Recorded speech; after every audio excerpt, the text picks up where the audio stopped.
memang sedikit berbeda karena mencoba menyajikan kepada Anda bagaimana membaca sebuah Alkitab. Karena beberapa minggu ke depan saya ada janjian dengan teman-teman dari Dewasa Muda Manyar, Betani Manyar, untuk membahas tentang bagaimana cara untuk membaca Alkitab. Oleh sebab itu saya mencoba untuk menyesuaikan dengan VAU yang ada, sebab saya juga harus menyiapkan materi untuk Anda. Oleh sebab itu saya pikir lebih baik saya satukan. Hanya mereka 2 minggu sekali. Nanti saya coba lihat bagaimana, apakah juga mengikuti 2 minggu sekali atau seminggu sekali. Jadi Anda lebih dulu selesai. Ini adalah materi kesukaan saya sebenarnya, sebab ini adalah cara yang paling esensi untuk bagaimana membaca sebuah Alkitab. Seringkali orang nggak pernah mengerti bagaimana cara membaca Alkitab, dan orang seringkali bingung Alkitab ini sebenarnya berbicara tentang apa. Saya percaya bahwa nomor satu ada beberapa halangan. Halangan pertama, kenapa kita seringkali tidak tahu bagaimana cara membaca Alkitab dengan benar, sebab nomor satu kita nggak pernah baca kemungkinan besar.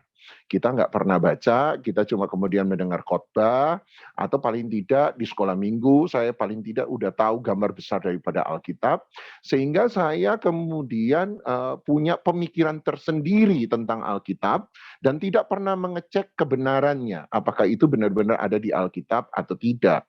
Sehingga ketika kita sampai pada satu titik, kita itu merasa tahu Alkitab, tetapi sebenarnya kita nggak tahu. Saya beri contoh. Kita cara membaca Alkitab, kita seringkali salah. Saya beri contoh, misalnya. Contoh yang paling gampang adalah kisah tentang Yunus. Kalau ditanya kepada sebagian besar orang, Yunus ditelan oleh ikan apa, maka kemungkinan besar akan dijawab ditelan oleh ikan paus, gitu ya.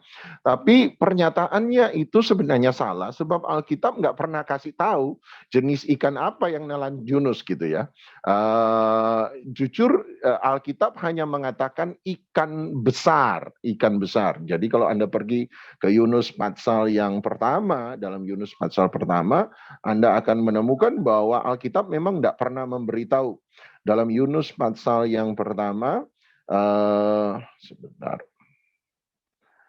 Ayat yang ke-17, Yunus 1 ayat 17, maka jelas Alkitab berkata, maka atas penentuan Tuhan, Yunus 1 ayat 17, datanglah seekor ikan besar yang menelan Yunus.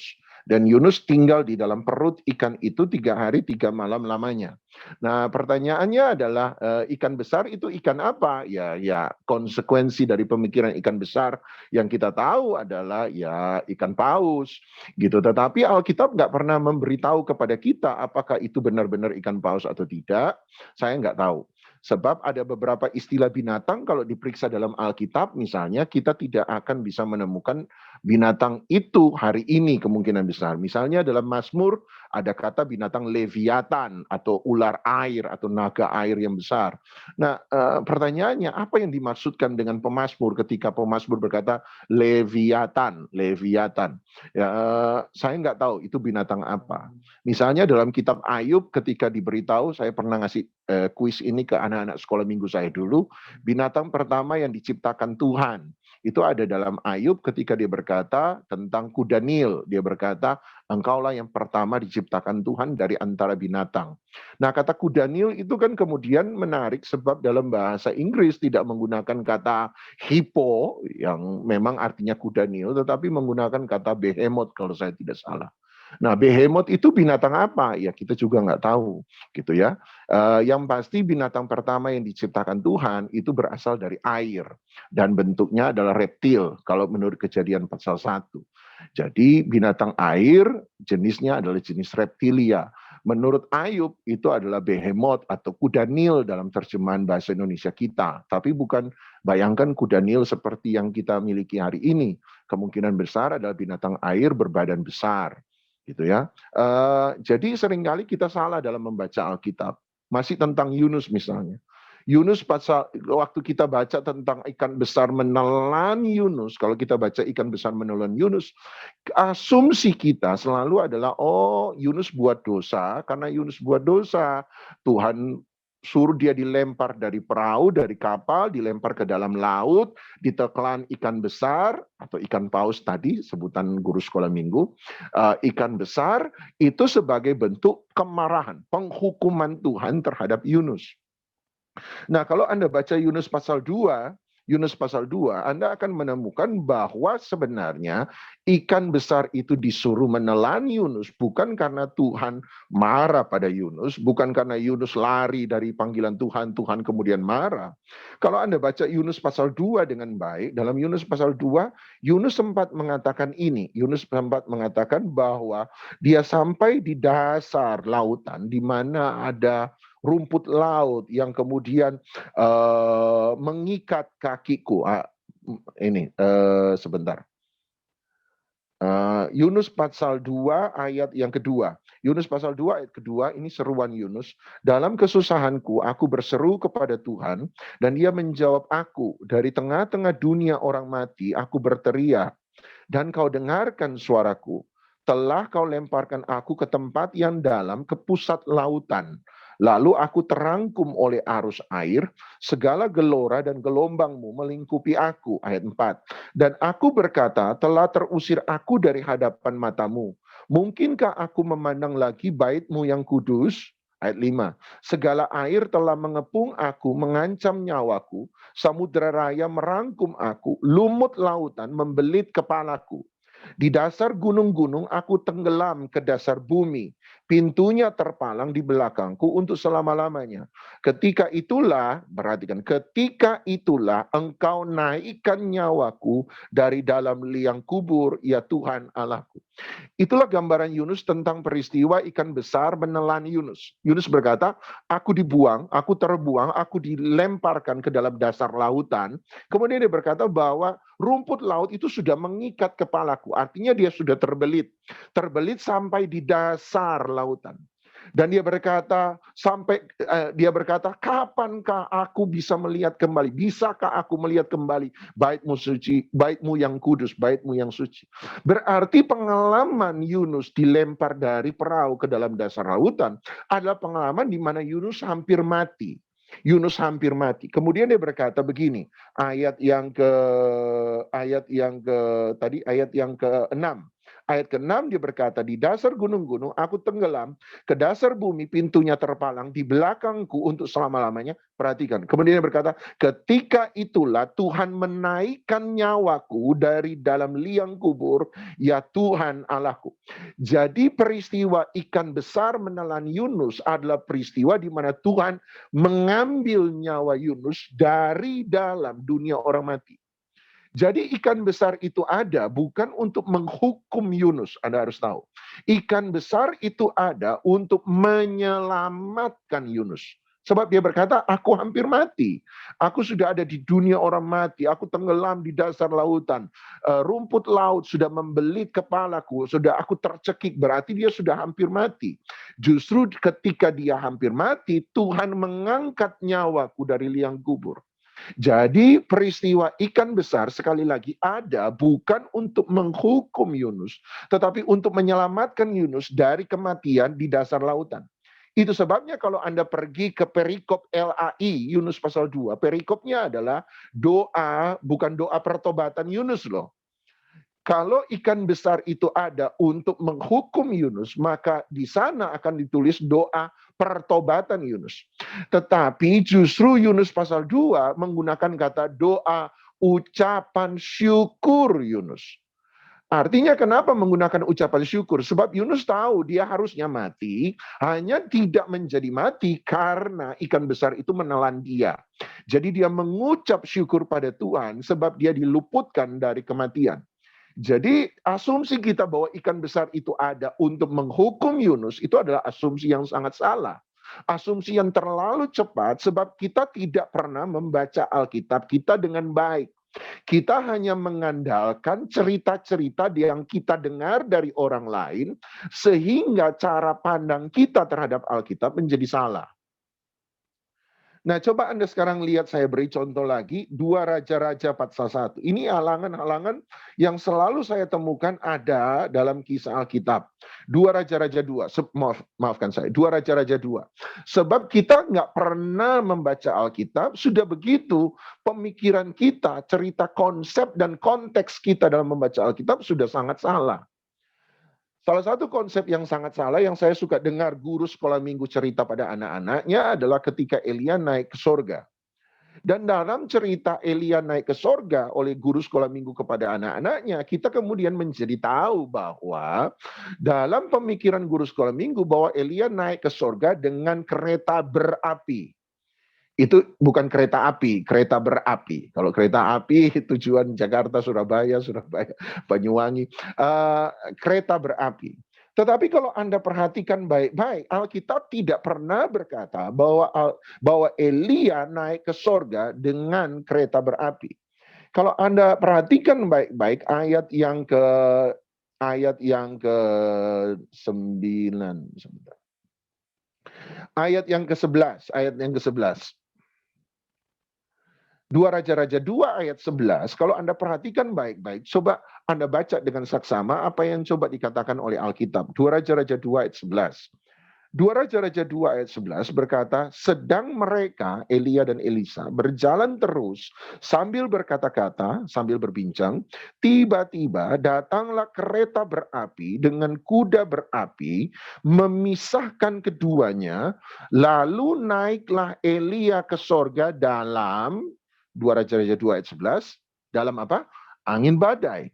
Jadi jelas sekali padahal Alkitab mengatakan bahwa Elia naik ke sorga bukan dengan kereta berapi. Jadi gambar yang diberikan oleh banyak gambaran hari ini tentang Elia naik ke sorga itu sebenarnya salah.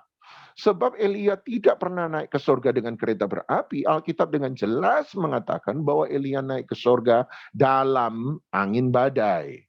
Nah, pertanyaannya adalah kenapa kalau begitu ada kereta berapi di situ bikin salah orang aja, Pak?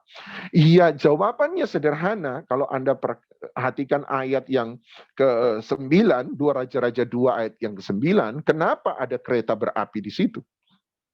2 Raja-Raja 2 ayat 9, sesudah mereka sampai di seberang sungai Yordan, berkatalah Elia kepada Elisa, mintalah apa yang hendak kulakukan kepadamu sebelum aku terangkat daripadamu. Jawab Elisa, biarlah kiranya aku mendapat 2 bagian dari rohmu. Ayat 10, perhatikan. Ayat 10 berkatalah Elia, yang kau minta itu adalah sukar. Tetapi jika engkau dapat, nah ini syaratnya, jika engkau dapat melihat aku terangkat daripadamu, akan terjadilah kepadamu seperti yang demikian. Dan jika tidak, tidak akan terjadi. Jadi Anda tahu bahwa Elisa meminta kepada Elia 2 bagian roh Elia. Dan kalau Anda perhatikan dengan saksama, memang menarik. Alkitab mencatat 7 mujizat yang dilakukan oleh Elia selama dia melayani Tuhan. Ada banyak, tetapi Alkitab mencatat ada 7. Tetapi menariknya ketika bicara tentang Elisa, Alkitab secara sengaja mencatat ada 14 mujizat yang dilakukan oleh Elisa selama dia melayani. Jadi Elisa benar-benar secara Alkitab mengalami 2 bagian roh. Sebab Elia melakukan 7 mujizat, sementara Elisa melakukan 14 mujizat. Tapi perhatikan, Elisa meminta 2 bagian roh, Elia kemudian berkata, permintaanmu itu sukar adanya. Supaya engkau bisa menerima apa yang engkau minta, syaratnya gampang. Engkau harus melihat aku naik ke sorga.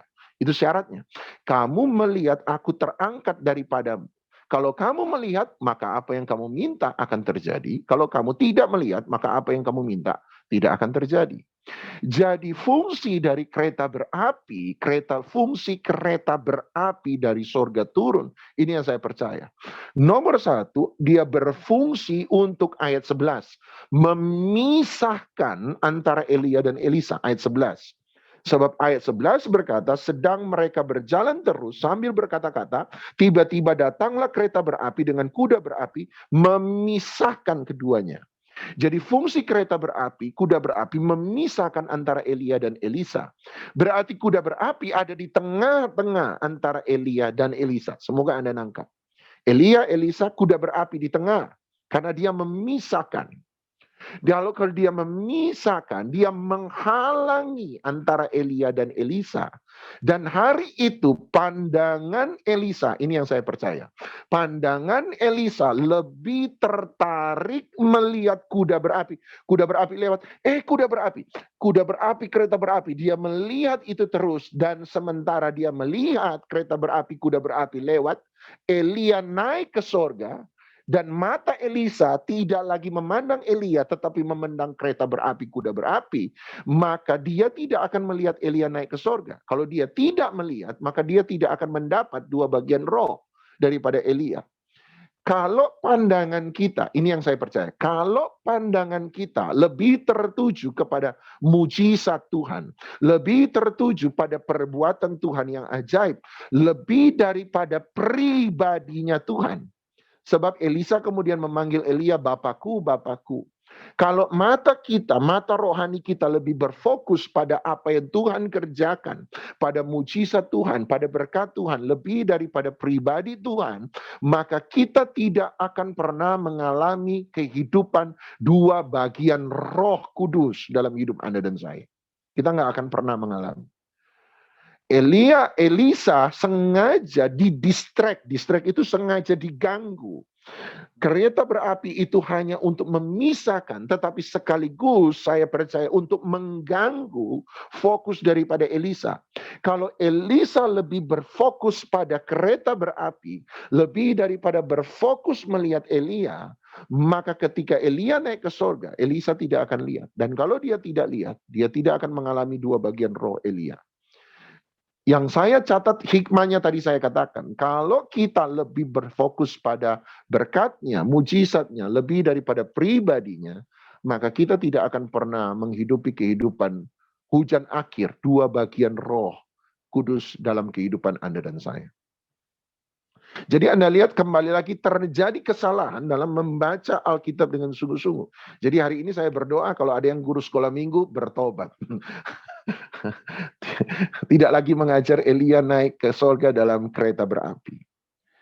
Saya tunjukkan Anda lagi beberapa kesalahan umum, misalnya kesalahan umum tentang peristiwa Gideon, dalam peristiwa Gideon.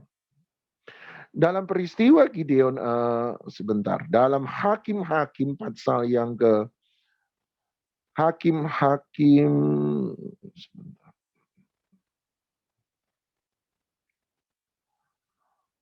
dalam Hakim-Hakim pasal yang ke-7, Hakim-Hakim pasal yang ke-7, ayat yang ke-5, Hakim-Hakim pasal 7 ayat 5. Anda tahu bahwa satu kali ada 32.000 orang Israel yang mengikuti Gideon untuk berperang.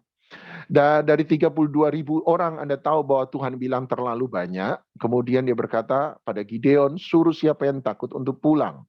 Dari 32.000 Anda tahu 22.000 orang yang pulang. Dan tersisa 10.000. Dan dari 10.000 Tuhan bilang masih terlalu banyak. Dan karena terlalu banyak Tuhan bilang begini saja.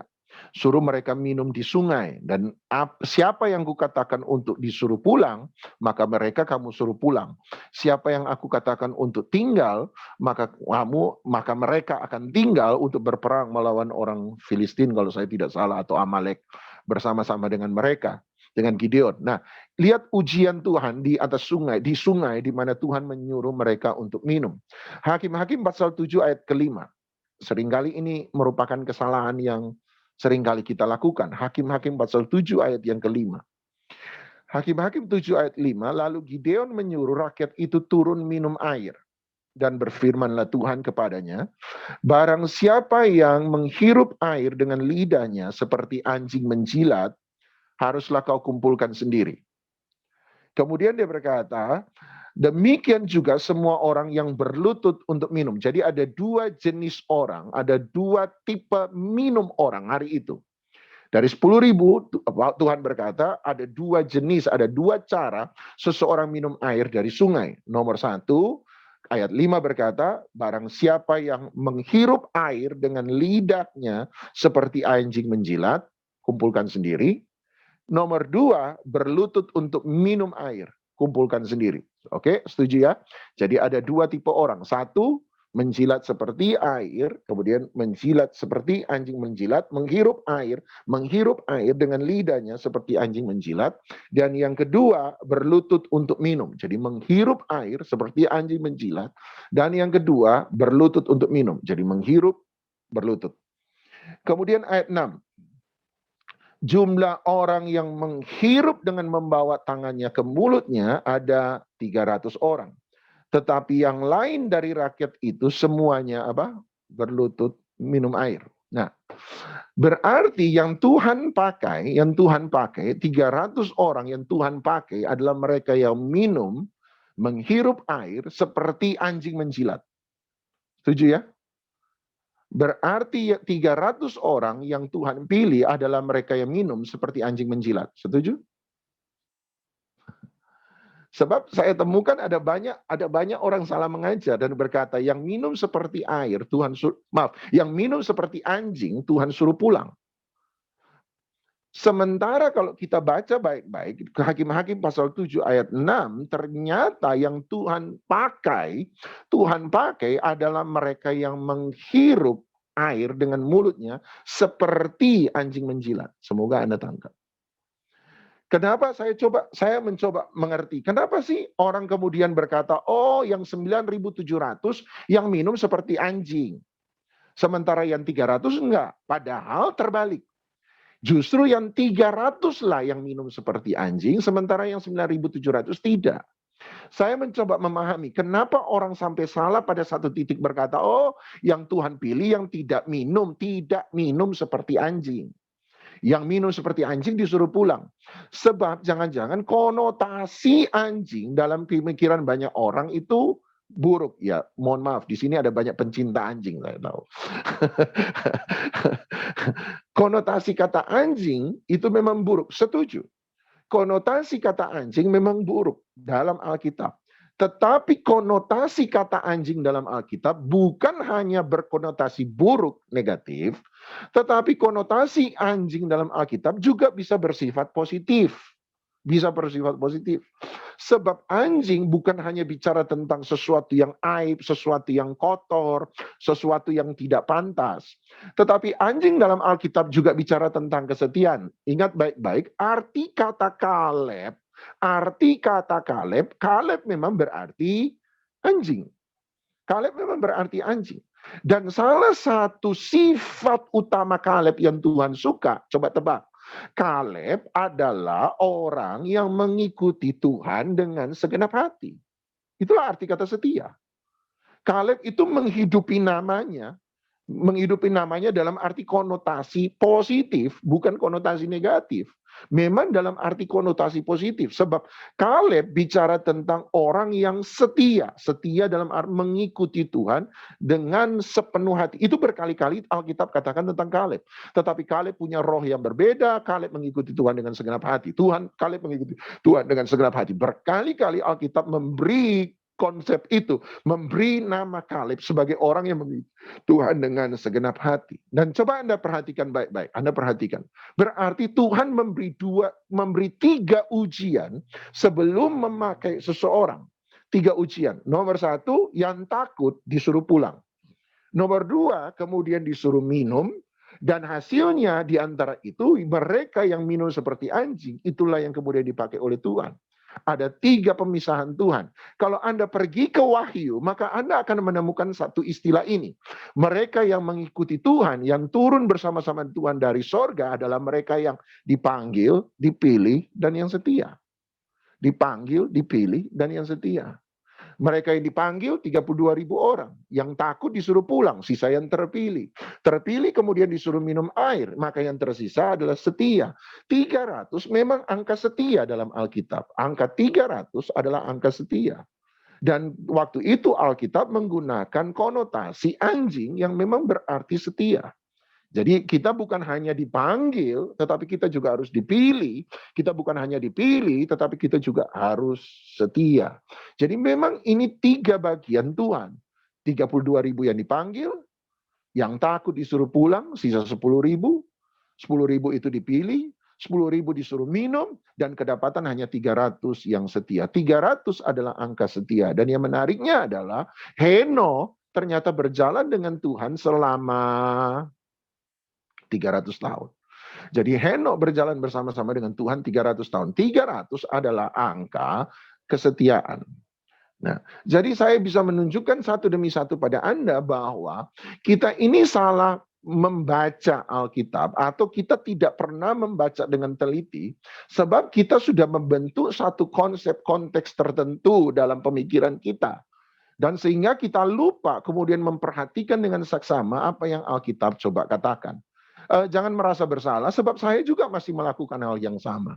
Saya juga masih sering kali salah sebab sudah punya pemikiran-pemikiran tertentu sehingga ketika mendengar apa yang dikatakan orang, saya sudah punya pemikiran sendiri tanpa pernah mau memperhatikan, mengecek kembali dalam Alkitab.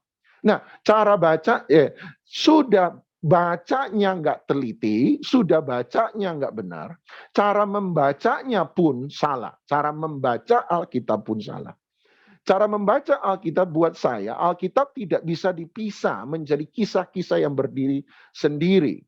Tetapi saya percaya bahwa kisah dalam Alkitab harus membentuk satu rangkaian utuh. Setiap kisah dalam Alkitab mengikuti satu benang merah tertentu. Setiap kisah dalam Alkitab itu punya polanya. Dan Anda harus menemukan bahwa ternyata ada pola yang berulang dalam kisah Alkitab. Ada pola yang berulang dalam kisah Alkitab. Misalnya, pola yang berulang saya bisa tunjukkan pada Anda misalnya tentang peristiwa Hawa mengambil buah terlarang. Kan menarik pola itu. Pola Hawa melihat bahwa buah itu enak dimakan, sedap kelihatannya, memberi pengertian. Dia melihat bahwa itu baik, dia melihat bahwa itu baik, kemudian mengambil, melihat, mengambil. Misalnya kita akan menemukan bahwa pola itu ternyata berulang dalam Alkitab. Saya bisa beri contoh, misalnya pola melihat dan mengambil, saya pernah bawa di morning worship ketika saya berkata, ketika Yesus buat perjamuan makan malam terakhir, apa yang dilakukan oleh Hawa mengambil dan memakan, ternyata adalah kalimat yang digunakan Yesus urutan yang sama. Dia berkata, ambillah tubuhku, makanlah, mengambil dan memakan. Makanya di morning worship saya berkata, tindakan yang membuat Hawa jatuh ke dalam dosa adalah tindakan yang sama yang dipakai Yesus untuk memulihkan kembali hubungan kita dengan Dia, hubungan kita dengan Bapa. Kata melihat, mengambil, memakan, kata melihat, mengambil, memakan, ini kemudian mengalami pola yang sama juga. Misalnya dalam Samuel ada satu yang menarik dalam kisah Samuel. Penulis kitab Samuel harus memberitahukan kepada kita bahwa nabi di zaman dulu itu disebut pelihat. Nabi di zaman dulu disebut pelihat. Dan buat saya ini adalah sebuah keanehan.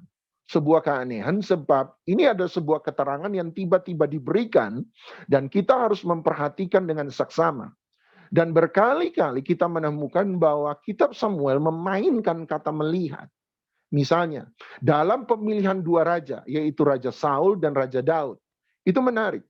Dalam pemilihan Raja Saul, Anda akan menemukan bahwa ketika Saul akan dilantik, Saul sengaja bersembunyi di antara barang-barang. Dan ketika Saul sengaja bersembunyi di antara barang-barang, dan orang berpikir bahwa Saul tidak datang, Samuel berkata bahwa Saul sembunyi di antara barang-barang, mereka pergi ke sana, mengambil dan melihat bahwa Saul punya perawakan lebih tinggi, lebih baik daripada orang-orang yang lain. Nah, kalimat melihat, mengambil, dan melihat bahwa apa yang mereka ambil adalah sesuatu yang baik. Lihat polanya. Samuel sebagai pelihat, melihat Saul sementara bersembunyi. Orang Israel kemudian mengambil Saul di antara barang. Dan kemudian waktu mereka mengambil, mereka tahu bahwa Saul adalah seseorang yang lebih tinggi. Jadi seseorang yang baik secara perawakan. Jadi sebenarnya dalam penulis kitab Samuel membandingkan Saul dalam hal ini sebagai buah terlarang yang diambil oleh Hawa di Taman Eden.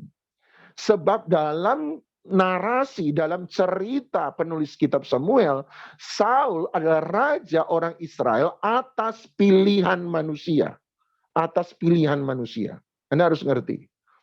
Bukan berarti Tuhan tidak serius dengan Saul, Tuhan serius dengan Saul. Hanya Tuhan menunjukkan bahwa Saul adalah raja atas pilihan manusia. Ketika Tuhan menolak Saul, menarik sekali, kemudian Tuhan berkata pada Samuel bahwa dia telah memilih orang lain untuk menggantikan Saul. Tuhan menyuruh si pelihat, jadi ini pelihat adalah gambaran Hawa, si pelihat untuk pergi ke rumah Isai. Dan menyuruh Isai untuk mengumpulkan anak-anaknya. Anda tahu apa yang terjadi. Ketika Isai mengumpulkan anak-anaknya, kembali lagi pola itu berulang. Pelihat melihat anak pertama, saya lupa siapa namanya, yang punya perawakan yang bagus. Jadi melihat sesuatu yang baik. Dan ketika Samuel si pelihat melihat sesuatu yang baik, itu mengingatkan kejadian pasal 3. Mengingatkan apa yang terjadi dengan peristiwa Saul. Tiba-tiba Tuhan mengatakan pada Samuel, Samuel, manusia melihat apa yang kelihatan, tetapi aku melihat apa yang ada dalam hati.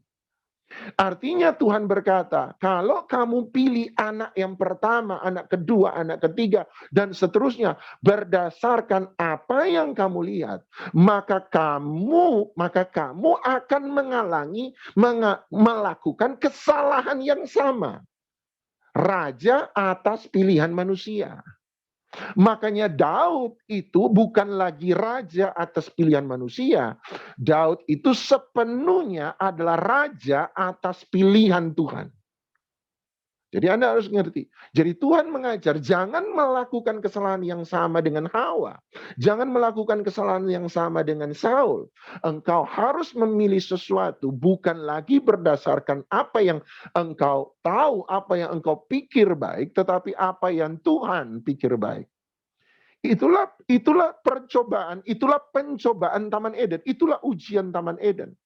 Buah yang terlarang, buah pengetahuan yang baik dan jahat, bukanlah buah yang buruk. Buah pengetahuan yang baik dan jahat bicara tentang hikmat manusia, the way of man, cara manusia, the way of the world, cara dunia. Sementara buah kehidupan buat saya adalah the way of God. Itu caranya Tuhan, hikmatnya Tuhan. Makanya Yesus adalah personifikasi, adalah wujud daripada hikmat Allah itu sendiri. Hikmat Allah itu sendiri. Jadi ada pola yang berulang. Dalam Alkitab pola itu berulang. Ketika Daud melihat Batsheba mandi, kembali lagi pola yang sama. Daud melihat apa yang dia lihat itu wow, baik, dia mengambil, perhatikan baik-baik. Daud mengambil Batsheba, Alkitab mengatakan itu. Daud melihat, tidak lama kemudian Daud mengambil. Berarti pola itu adalah pola yang mengingatkan kita kepada Kejadian pasal 3. Jadi ketika Daud mengambil Batsheba, kembali lagi Daud jatuh dalam dosa. Dan Anda akan menemukan terus pola itu, melihat, mengambil, melihat, mengambil. Akan ketika yang saya lupa, yang menyembunyikan jarahan di Yeriko, melakukan pola yang sama. Ditanya kepada dia, kenapa kamu mengambil? Dia berkata, aku melihat apa yang emas-emas itu baik, dan kemudian aku mengambil dan menyimpannya. Jadi melihat baik, mengambil. Pola yang sama dalam Kejadian pasal 3. Anda temukan ada pola yang berulang. Misalnya, saya beri pola yang berulang lainnya. Misalnya dalam kisah Yusuf, kita temukan bahwa ada 2 Yusuf dalam perjanjian lama dan perjanjian baru. 2 Yusuf yang terkenal. Yusuf perjanjian lama adalah Yusuf anak Yakub, Yusuf perjanjian baru adalah Yusuf tunangan Maria. Dan menariknya adalah ketika Anda menemukan pola itu, coba Anda lihat kesamaan antara Yusuf perjanjian lama anak Yakub dan Yusuf tunangan Maria perjanjian baru. Maka Anda akan menemukan sebuah pola yang serupa di antara 2 Yusuf ini. Ada 2 pola yang serupa di antara 2 Yusuf ini. 1, Yusuf anak Yakub, nomor 1 adalah seorang yang punya kemampuan dalam hal mimpi. Yusuf anak Yakub adalah seorang yang bermimpi. Menarik sekali kalau Anda pergi ke Yusuf perjanjian baru, Yusuf tunangan Maria, maka Anda akan menemukan bahwa Yusuf tunangan Maria pun mendapatkan mimpi daripada Tuhan. Yusuf perjanjian lama dapat mimpi, Yusuf perjanjian baru juga dapat mimpi. ketika dia harus mengambil Maria, ketika dia harus membawa lari Maria dan Yesus ke Mesir, semua itu dilakukan, diberitahukan Tuhan dalam bentuk mimpi. Yusuf Perjanjian Lama mendapat mimpi, Yusuf Perjanjian Baru mendapat mimpi. Yusuf Perjanjian Lama disebut anak Yakub, setuju? Coba lihat silsilah Tuhan Yesus dalam Matius pasal 1. Siapa generasi di atas Yusuf? Maka Anda akan menemukan bahwa generasi di atas Yusuf, suami Maria, adalah Yakub. Yusuf Perjanjian Lama, anak Yakub. Yusuf Perjanjian Baru, juga anaknya Yakub. Pemimpi, anak Yakub, anak Yakub. Kemudian Yusuf Perjanjian Lama, dalam mimpinya dia kemudian, karena mimpinya dia dibawa Tuhan sampai ke Mesir. Anda tahu Yusuf Perjanjian Lama dijual jadi budak di Mesir. Dia sampai di Mesir. Coba tebak Yusuf Perjanjian Baru. Yusuf Perjanjian Baru disuruh Tuhan pergi kemana? Melarikan diri kemana? Mesir. Yusuf Perjanjian Lama, anak Yakub. Yusuf Perjanjian Baru, anak Yakub. Yusuf Perjanjian Lama punya mimpi. Yusuf Perjanjian Baru punya mimpi. Yusuf Perjanjian Lama karena mimpinya dia harus datang ke Mesir. Yusuf Perjanjian Baru oleh karena mimpinya dia disuruh pergi untuk ke Mesir. Yusuf Perjanjian Lama punya salah satu keturunan dari Yusuf Perjanjian Lama adalah Yosua yang akan membawa bangsa Israel masuk ke tanah Kanaan, atau Yosua bin Nun. Hosea bin Nun, atau kemudian dirubah oleh Alkitab secara sengaja, saya percaya dirubah oleh Alkitab menjadi Yosua bin Nun. Namanya Hosea, tetapi kemudian dirubah oleh Alkitab secara sengaja menjadi Yosua bin Nun. Keturunan yang dititipkan Tuhan kepada Yusuf Perjanjian Baru namanya Yesus. Yesus adalah nama Yunani, nama sebutan Yunani. Nama sebutan Ibrani Yesus adalah Yeshua atau Yosua. Lihat, keturunan Yusuf Perjanjian Lama, Yosua bin Nun, Hosea, tetapi kemudian sengaja dirubah oleh Alkitab menjadi Yosua. Menariknya, nama dari keturunan yang dititipkan Tuhan kepada Yusuf Perjanjian Baru adalah Yeshua atau Yosua. Tuhan yang menyelamatkan. Artinya sama seperti Yosua yang memimpin bangsa Israel masuk ke tanah perjanjian, maka saya percaya bahwa Yesus juga adalah yang akan memimpin umat Allah masuk ke dalam perjanjian yang sejati dengan Elohim Yahweh, Allah yang mereka sembah. Jadi Anda menemukan kesamaan-kesamaan itu. Misalnya Yakub, karena kita sudah sempat bicara soal Yakub. Yakub tadi juga menarik. Yakub, kalau Anda baca di kisah akhir ketika Yakub berjumpa dengan Firaun, Yakub ditanya oleh Firaun, "Apa pekerjaanmu?" Yakub menjawab, "Seorang gembala." Yakub adalah seorang pengembala. Kemudian Yakub ada di mana? Tinggal di mana? Dan dia berkata, "Aku seorang pengembala di Bethlehem." Anda ingat kata gembala, Bethlehem? Sekarang Anda ingat apa yang muncul dalam kisah perjanjian baru, gembala, Bethlehem.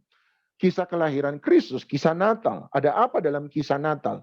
Dalam kisah Natal kita temukan bahwa malaikat secara sengaja sekali lagi memberitahukan tentang kelahiran Yesus hanya pada satu kelompok orang. Selain Maria dan Yusuf tentu saja, tetapi hanya ada satu kelompok orang. Orang Majus tahu kelahiran Yesus dari perbintangan. Tetapi gembala mengetahui kelahiran Yesus dari pemberitaan malaikat. Dan bukan sembarang gembala.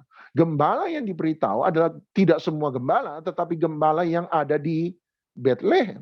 Yang sementara mengembalakan domba di padang Efrata. Dan kata Bethlehem Efrata ada dalam kisah Yakub. Kapan ada dalam kisah Yakub? Ketika Rahel meninggal.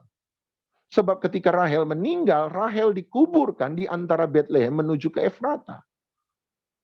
Dan kata Rahel muncul dalam kisah kelahiran Tuhan Yesus. Kapan? Ketika terjadi pembunuhan bayi-bayi. Ketika kemudian Matius mengutip apa yang dikatakan oleh Alkitab ketika Rahel menangis dan tidak lagi mau dihibur. Sebab anak-anaknya diambil daripadanya. Kata nama Rahel itu muncul. Dan memang ini adalah sesuatu yang luar biasa berulang dan bukan hanya sekedar itu. Saya mendengar apa yang dikatakan oleh Pak Bambang Nursena dan saya pikir itu benar. bahwa gembala yang ada di Bethlehem Efrata bukan sembarang gembala. Gembala yang ada di Bethlehem Efrata adalah gembala yang ada pada sebuah tempat pengembalaan khusus yang bernama Migdal Eder. Migdal Eder, Anda boleh cari di Alkitab, Anda akan muncul. Dalam bahasa Alkitab, bahasa Indonesia diterjemahkan menjadi menara kawanan domba. Dan itu memang ada dalam nubuatan Alkitab, bahwa dalam Migdal Eder akan mendapatkan berita sukacita tentang kelahiran juru selamat itu. Dalam Mika pasal 5, kata Migdal Eder atau menara kawanan domba itu muncul. Kembali lagi kita menemukan bahwa kisah Yakub dalam perjanjian lama adalah kisah yang sangat terlalu kebetulan untuk tiba-tiba kembali lagi setiap elemennya muncul dalam kisah kelahiran Tuhan Yesus Kristus. Jadi ini yang saya percaya, bahwa ketika Rahel meninggal, terjadi kedukaan yang sangat besar dalam kehidupan Yakub. Yakub menurut Alkitab mengalami 3 kedukaan besar. Nomor 1, kematian Rahel. Nomor 2, kehilangan Yusuf. Dan nomor 3, ketika dia berpikir bahwa Benyamin akan ditangkap dan dipenjarakan, dan dia tidak akan bertemu Benyamin seumur hidup. Tapi dari 3 kehilangan, 2 kehilangan ini dipulihkan. Benyamin ternyata hanyalah bagian dari ujian Yusuf kepada saudara-saudaranya. Jadi Yakub menemukan Benyamin selama dia hidup. Yusuf ternyata masih hidup dan Yakub berjumpa dengan Yusuf selama dia hidup. Jadi 2 kehilangan ini dipulihkan oleh Tuhan dalam kehidupan Yakub. Hanya ada 1 kehilangan yang tidak ada hari itu. Kehilangan apa? Kehilangan Rahel. Dan yang menariknya, di mana Yakub menguburkan Rahel? Di Bethlehem Efrata. Jadi mengapa malaikat khusus memberitahukan kepada para gembala Migdal Eder di Bethlehem Efrata? Jawabannya, jangan-jangan seperti Yakub yang terus berduka sampai pada kematiannya karena kehilangan istri yang dia cintai. Tuhan mau berkata kepada setiap kita, mereka yang kehilangan harapan, mereka yang kehilangan sesuatu dalam kehidupannya, mereka yang kehilangan jalan keluar, mereka yang kehilangan solusi dalam masalahnya, kelahiran Yesus akan menjadi jalan keluar, jawaban atas setiap masalah. Kelahiran Yesus seperti bintang terang di tengah malam akan memberi pengharapan kepada setiap kita. Engkau berpikir bahwa pengharapanmu sudah mati? Di dalam Yesus, pengharapanmu kepada Dia tidak akan pernah mati. Pengharapanmu itu akan hidup selama-lamanya. Makanya kemarin saya katakan, Tuhan itu tidak pernah punya masalah dengan resiko keterlambatan. Saya percaya kita selalu berkata Tuhan tidak pernah terlalu cepat, Tuhan tidak pernah terlambat. Saya katakan tadi kemarin pagi, Tuhan memang mungkin tidak pernah terlalu cepat. Tapi saya percaya Tuhan suka terlambat. Dia sengaja terlambat. Mengapa dia sengaja terlambat dalam kisah Lazarus mati? Sederhana, sebab bagi dia sekalipun Lazarus mati, buat Tuhan no problem. Dia sanggup membangkitkan yang mati kembali. Dan saya percaya itulah pengharapan kita dalam Kristus. Bahwa ketika kita mengalami kematian, kematian tidak akan pernah menghancurkan pengharapan kita di dalam Tuhan Yesus Kristus. Nah, seringkali kita tidak gagal untuk melihat bahwa setiap cerita itu bersambung. Perhatikan kata anak dalam Alkitab. Anda akan menemukan kata anak itu berulang dan berulang. Perhatikan peristiwa keluarnya bangsa Israel dari Mesir. Anda akan menemukan bahwa pola itu kembali lagi terus berulang dalam Alkitab. Sebab Alkitab punya satu pola yang terus berjalan. Yang saya percaya begini Bapak Ibu, yang saya percaya bahwa setiap kisah dalam Alkitab tidak boleh berdiri sendiri-sendiri. Setiap Alkitab, kisah dalam Alkitab itu dapat dirangkum menjadi satu cerita yang sama. Dapat disatukan menjadi satu kisah yang sama. Nah pertanyaannya adalah kalau begitu kembali ke yang pertama, apa kisah Alkitab yang sesungguhnya? Apa cerita Alkitab yang sesungguhnya? Sebelum saya masuk ke situ, Anda harus memperhatikan satu hal. Bahwa biasanya tema utama dalam tulisan-tulisan Alkitab, biasanya, tidak semua, tapi biasanya diletakkan di depan dari cerita tersebut. Sekali lagi, biasanya Anda akan menemukan bahwa tema utama dari kisah-kisah atau suratan-suratan buku dalam Alkitab biasanya itu akan ditulis di permulaan dari kitab tersebut atau tulisan tersebut. Saya beri contoh, Kisah Para Rasul misalnya. Kisah Para Rasul. Apa tema utama kitab Kisah Para Rasul? Ini yang saya percaya. Untuk mengerti tema utama kitab Kisah Para Rasul, Anda harus pergi ke Kisah Rasul pasal 1. Sebab saya percaya di sanalah tema utama kitab Kisah Para Rasul diletakkan. Apa tema utama kitab Kisah Para Rasul? Dalam Kisah Para Rasul 1, murid-murid bertanya kepada Tuhan Yesus, kapankah engkau akan memulihkan kerajaan bagi Israel? Jadi kerajaan sorga di muka bumi. Kapan engkau akan memulihkan kerajaan Israel, kerajaan sorga di muka bumi? Anda akan menemukan bahwa Tuhan Yesus menolak untuk memberitahu kapan. Dia menolak untuk memberitahu kapan waktu dan masanya. Dia berkata sepenuhnya itu adalah hak Bapa di sorga. Kamu nggak perlu tahu. Tetapi ketika dia menolak untuk memberitahu kapan, bukan berarti dia menolak untuk memberitahu bagaimana. Menurut saya Tuhan Yesus memang tidak memberitahu kapan, tetapi Tuhan memberitahu bagaimana. Bagaimana cara kerajaan Israel, Israel yang sejati, bukan Israel fisik saja, tapi Israel yang sejati itu dipulihkan. Jawabannya adalah ketika dia berkata ayat 8. Ayat 7 dia berkata, engkau tidak perlu mengetahui masa dan waktunya, yang ditetapkan Bapa sendiri menurut kuasanya. Ayat 8, jadi ayat 7 dia menolak memberitahu waktunya. Ayat 8 dia memberitahu bagaimana caranya. Bagaimana caranya kerajaan Israel yang sejati dipulihkan? Dia jawab, sebab kamu akan menerima kuasa kalau Roh Kudus turun ke atas kamu dan kamu akan menjadi saksiku di mana? Yerusalem, seluruh Yudea dan Samaria dan sampai ke ujung bumi.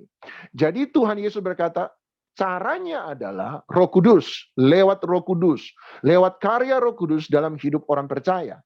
Dia akan memberikan engkau kuasa dan kemudian kamu akan menjadi saksi pada 3 area besar. 1, Yerusalem. 2, Yudea dan Samaria. Dan yang ketiga, ujung bumi. Nah, kalau Anda melihat pembagian kitab Kisah Para Rasul, Anda akan menemukan Kisah Rasul 1 sampai 8, Kisah Rasul 1 ayat 1 sampai 7, kalau saya tidak salah, kalau sampai 7 atau 8, bicara tentang apa yang dilakukan oleh rasul-rasul di Yerusalem. Kisah Rasul 8 atau 9 sampai kepada Kisah Rasul 12 bicara tentang apa yang dilakukan oleh rasul-rasul di Yudea dan Samaria.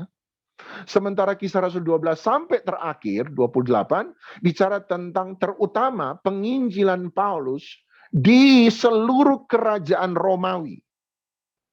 Kenapa kerajaan Romawi? Sebab menurut sejarah, Romawi itu dianggap sebagai ujungnya bumi.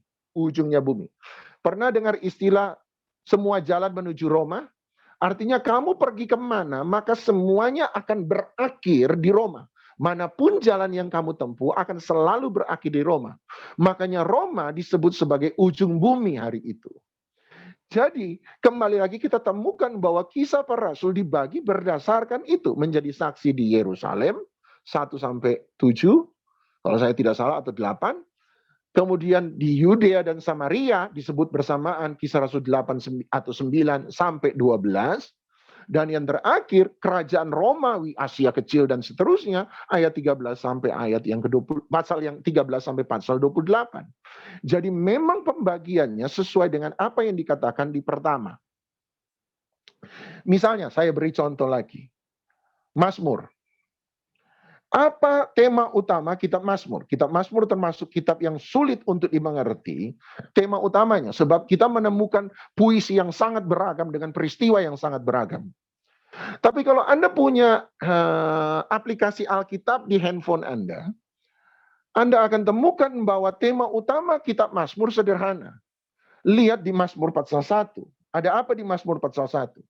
Mazmur pasal 1 dia membuka dengan ayat di mana dia berkata, berbahagialah mereka yang tidak berjalan menurut nasihat seorang fasik, yang tidak berdiri dalam jalan orang berdosa, tidak duduk dalam kumpulan pencemooh.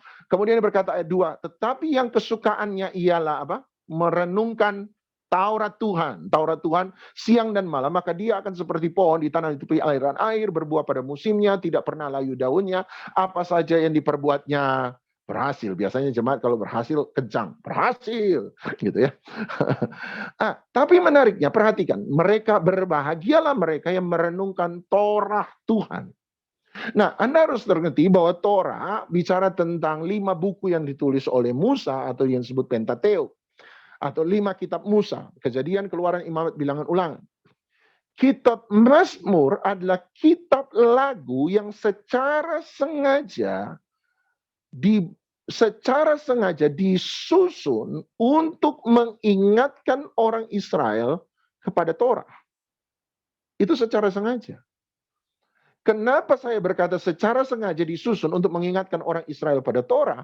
Sebab kitab Mazmur memang dibagi menjadi 5 bagian. Kitab Mazmur menjadi 5 bagian. Kalau Anda pergi ke aplikasi Alkitab, Anda lihat paling atas, maka Anda temukan Mazmur pasal 1, bagian paling atas dia tulis jilid 1, Mazmur 1 sampai 41. Berarti ada jilid 1 dari Mazmur 1 sampai 41. Mazmur 1 sampai 41, jilid pertama, buku pertama dari Mazmur. Dia berkata sampai 41, berarti Anda harus pergi ke Mazmur 42. Perhatikan Mazmur 42. Dalam Mazmur 42 paling atas sebelum judul LAI ditulis begini. Jilid 2 Mazmur 42 sampai 72. Berarti ada jilid kedua, Mazmur 42 sampai 72. Kemudian dia berkata kalau sampai 72 berarti cari Mazmur pasal yang ke-73. Mazmur pasal 73 sebab Mazmur 72 adalah bagian terakhir dari jilid 2. Mazmur 73, Anda pergi paling atas, Anda akan temukan jilid 3, Mazmur 73 sampai 89. Jadi buku ketiga Mazmur pasal 73 sampai 89.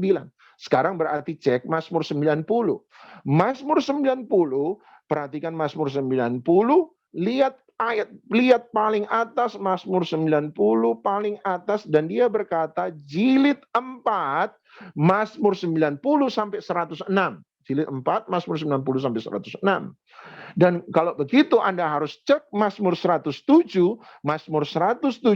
sebab setelah Mazmur 106, Mazmur 107, lihat paling atas, jilid 5, Mazmur 107 sampai 150. Mazmur 150 adalah Mazmur yang terakhir. Jadi Mazmur dibagi menjadi 5 bagian. Kenapa dibagi menjadi 5 bagian? Sebab dia berkata dari awal, berbahagialah mereka yang merenungkan Torah Tuhan siang dan malam. Jadi Mazmur adalah buku yang secara sengaja disusun untuk mengingatkan orang Israel kepada Torah. Anda mau tahu tentang tema utama kitab Matius? Gampang, lihat Matius pasal 1. Matius pasal 1, kalimat pertama yang ditulis oleh Matius pasal 1, Matius mengatakan begini. Matius 1 ayat 1, inilah silsilah Yesus Kristus, anak Daud, anak Abraham. Anak Daud. Daud jelas bicara tentang raja. Itu sebabnya seluruh Injil Matius, Injil yang ditulis oleh Matius, adalah Injil yang bicara tentang Yesus sebagai raja. Bagaimana dengan Injil Lukas? Gampang, periksa Injil Lukas 1 ayat 1. Lihat Injil Lukas pasal 1. Lihat kisah yang disusun oleh Lukas pasal 1. Lukas pasal 1 dibangun di atas kisah tentang nomor 1, keluarga Zakaria dan Elisabet. Siapa Zakaria dan Elisabet? Seorang imam. Bahkan nama Elisabet itu muncul dalam Alkitab Perjanjian Lama. Ada yang bisa tahu nama Elisabet di Perjanjian Lama terdapat di mana? Kalau ada yang bisa jawab, nanti Nita akan kasih hadiah. Haleluya. Saya tanya orang lain yang ngasih hadiah. Elisabet dalam Perjanjian Lama muncul sebagai nama dari istri imam besar pertama orang Israel. Siapa? Harun. Anda berkata, seingat saya tidak ada nama Elisabet di situ. Betul, 100 bagi Anda, tidak ada nama Elisabet di Perjanjian Lama. Sebab Elisabet adalah nama yang sudah bercampur dengan dialek Yunani, sama seperti Yesus dan Yesua. Yesus adalah nama yang sudah bercampur dengan dialek Yunani. Sementara arti Elizabeth dalam bahasa atau dialek asli Ibrani adalah Elisheba. Elisheba. Dan Elisheba adalah nama dari istri imam besar pertama Harun. Jadi ketika Injil Lukas dimulai dengan kisah keluarga imam, jelas Lukas sementara mengarahkan kisah Yesus kepada satu hal, Yesus sebagai imam. Berbeda dengan Matius yang mengarahkan Yesus sebagai raja, tetapi Lukas kemudian mengarahkan Yesus sebagai imam besar. Dan cerita-cerita yang lain. Kalau begitu, bagaimana dengan kisah Alkitab? Dari mana saya bisa tahu tema utama kisah Alkitab? Sederhana, saya berkata pada Anda tadi, kalau ingin tahu kisah utama kitab Alkitab, selalu perhatikan pada yang pertama. Apa yang pertama? Kejadian. Kejadian apa? 1. Kejadian 1 ayat 1. Itulah kisah utama Alkitab. Pada mulanya Allah menciptakan langit dan bumi. 2. Bumi belum berbentuk dan kosong, gelap gulita menutupi samudera raya, roh Allah melayang-layang di atas permukaan air. Kisah pertama Alkitab dimulai dari penciptaan langit dan bumi. Izinkan saya mengganti kata ini. Heaven and earth. Sorga dan bumi. Sebab sama seperti Ibrani, bahasa Inggris mencoba menyamakan yang disebut langit, yang kita lihat juga disebut heaven, walaupun hari ini kemudian menjadi sky, tetapi juga disebut heaven, tetapi juga sorga, tempat di mana Allah berada, itu juga disebut sorga, heaven juga. Nah, ketika Tuhan menciptakan langit dan bumi, dia menggunakan kata heaven, hasamaim, dan bumi. Dan yang kedua, ayat 2 berkata, yang punya masalah, waktu Tuhan menciptakan sorga dan bumi, bukanlah sorganya, tetapi buminya. Bumilah yang belum berbentuk dan kosong. Bumi harus diisi. Dan diisi dengan apa? Ini yang saya percaya. Tuhan mau membuat bumi menjadi sama seperti sorga. Ini doa Tuhan Yesus, datanglah kerajaanmu, jadilah kehendakmu di bumi seperti di sorga. Dan kalau Anda baca kisah penciptaan, kejadian, maka Anda akan menemukan bahwa kisah penciptaan ditutup bukan pada hari yang ke-6, tetapi sebenarnya ditutup pada hari yang ke-7. Ditutup pada hari yang ke-7. Apa yang terjadi pada hari yang ke-7? Hari yang ke-7 Alkitab berkata Tuhan beristirahat. Itu yang kita banyak tahu. Tetapi ada banyak orang gagal melihat bahwa pada hari yang ke-7 ini yang Tuhan lakukan. Lihat Kejadian pasal 2 ayat pertama. Kejadian 2 kemudian mengulang kembali Kejadian pasal 1. Tapi kali ini dengan beberapa detail tambahan. Kejadian 2 ayat 1 berkata, demikianlah diselesaikan langit dan bumi dan segala isinya. Ayat 2, ketika Allah pada hari ke-7 telah menyelesaikan pekerjaan yang dibuatnya itu, berhentilah dia. Shavot atau Jabat. Kata 7 dalam bahasa Ibrani memang Seva. Ingat kata seven dalam Alkitab, dalam bahasa Inggris. Kata seven dalam Alkitab memang mengambil dari kata Ibrani, Seva, yang berarti 7.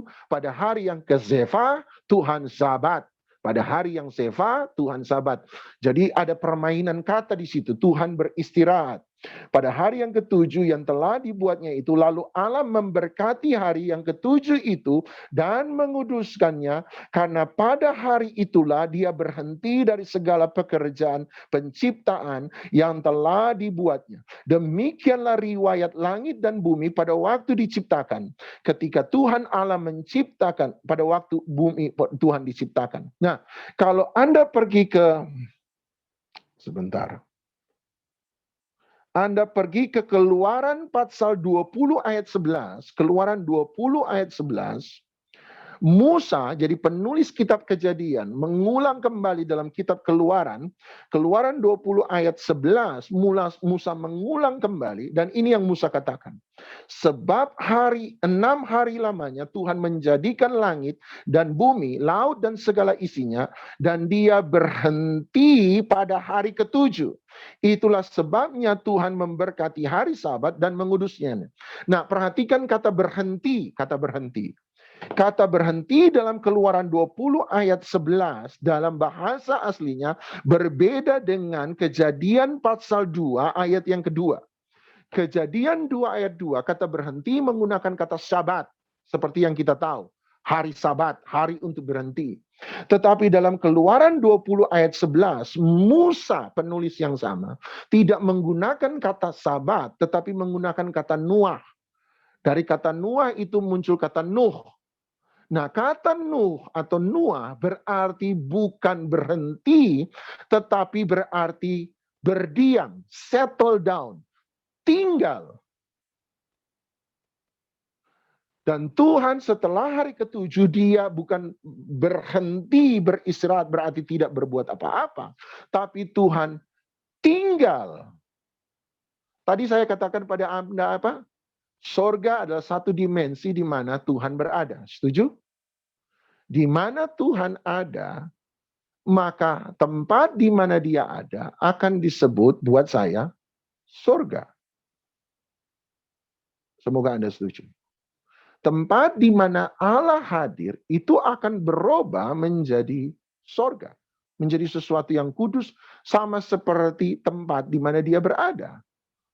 Dan saya percaya itu kerinduan Tuhan. Dan kalau Anda baca Alkitab ada satu juga pola yang terus berulang. Apa itu? Tuhan ingin tinggal bersama-sama dengan manusia. Ketika Tuhan mengeluarkan bangsa Israel dari Mesir di Gunung Sinai, Tuhan berkata kepada Musa dan Israel, aku akan berdiam di tengah-tengah mereka. Apa artinya Tuhan berdiam? Dia mengubah tempat di mana dia ada menjadi sorga. Dan buat saya tema Alkitab adalah ini. Bagaimana bumi dirubah menjadi seperti sorga. Paulus berkata ada satu misteri besar yang sekarang dia mengerti. Apa itu? Allah ada di tengah-tengah umatnya. Apa arti Allah tinggal, bertabernakel di tengah-tengah umatnya? Dia mengubah tempat di mana tempat dia ada, itu menjadi surga. Itulah tujuan Alkitab, itulah tema utama Alkitab. Tema utama Alkitab buat saya apa? Bagaimana kerajaan Allah di muka bumi itu hadir. Bagaimana kerajaan sorga di muka bumi itu hadir. Dan biarlah kita yang ada di vow benar-benar membawa hadirat Tuhan dimanapun Anda berada. To be continued di waktu yang akan datang. Kita akan gali lebih lanjut tentang kerajaan Allah di muka bumi. Tema utama Alkitab kita hari ini. Terima kasih, Tuhan memberkati.